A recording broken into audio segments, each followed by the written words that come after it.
डाळिंब बागेमध्ये पानगळीसाठी फवारणी केली आहे, पण पान हे हिरवे पडूनच गळत असतील तर मित्रांनो, तुम्ही तुमच्या बहाराचं 25 ते 30% नुकसान आधीच केलंय।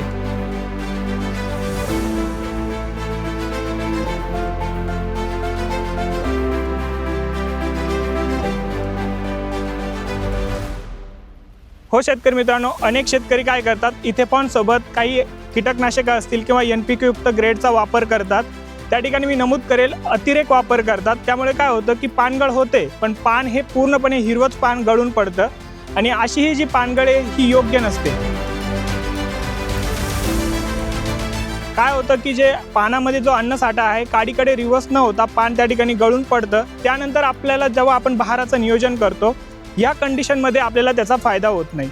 पान हे नेहमी पिवळं पडून त्यानंतरच गळलं तर त्याचा आपल्याला बहार नियोजनामध्ये फायदा होतो, म्हणजे चांगली फूट असेल किंवा चांगली स्ट्रॉंग कळी बाहेर निघण्यासाठी आपल्याला त्याचा फायदा होत असतो। पण शेतकरी या ठिकाणी काही चुका करतात, इथेपॉनचा वापर करत असताना देखील काही चुका करतात।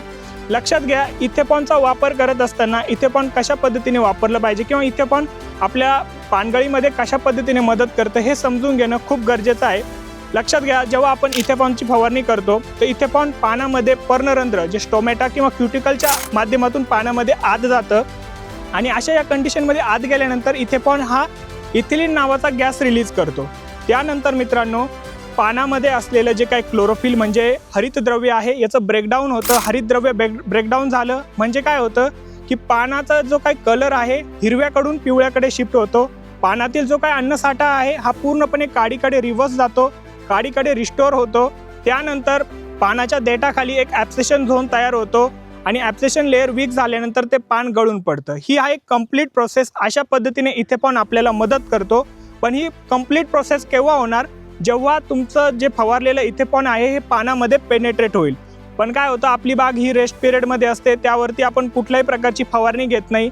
त्यामुळे काय होतं, धुळीचा एक डस्टी लेअर आपल्या पानांवरती त्या ठिकाणी येतो। त्याचबरोबर काही रसशोषक कीटकांचा देखील प्रादुर्भाव आपल्या बागेमध्ये त्या कालावधीमध्ये होत असतो।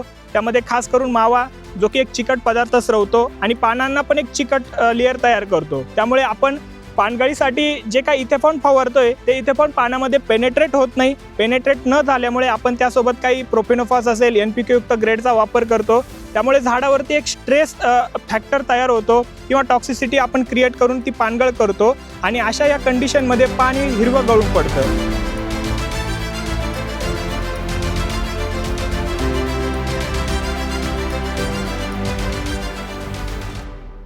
याचं सर्वात महत्त्वाचं कारण म्हणजे इथेपॉन पानामध्ये पेनेट्रेट न झाल्यामुळे आपल्याला हा सर्व प्रॉब्लेम येतो।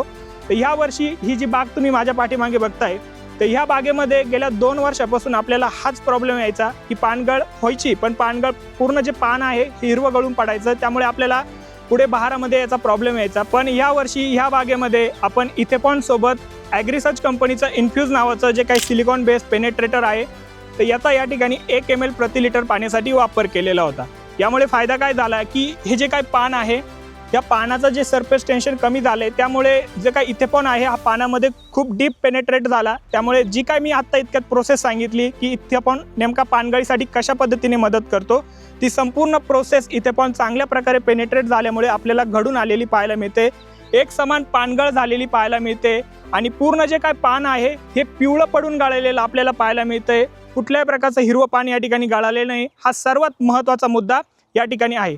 ज्या शेतकऱ्यांना पानगळीमध्ये समस्या येत असतील तर त्यांनी इथेपॉन सोबत ॲग्रिसर्च कंपनीचं जे काय इन्फ्यूज नावाचं पेनेट्रेटर आहे याचा वापर 1 ml प्रति लिटर पाण्यासाठी वापर करावा, जेणेकरून एक समान पानगळ तुम्हाला झालेली पाहायला मिळेल। जर तुम्हाला हा व्हिडिओ आवडला असेल तर जास्तीत जास्त डाळिंब उत्पादक शेतकऱ्यांपर्यंत नक्की शेअर करा। धन्यवाद।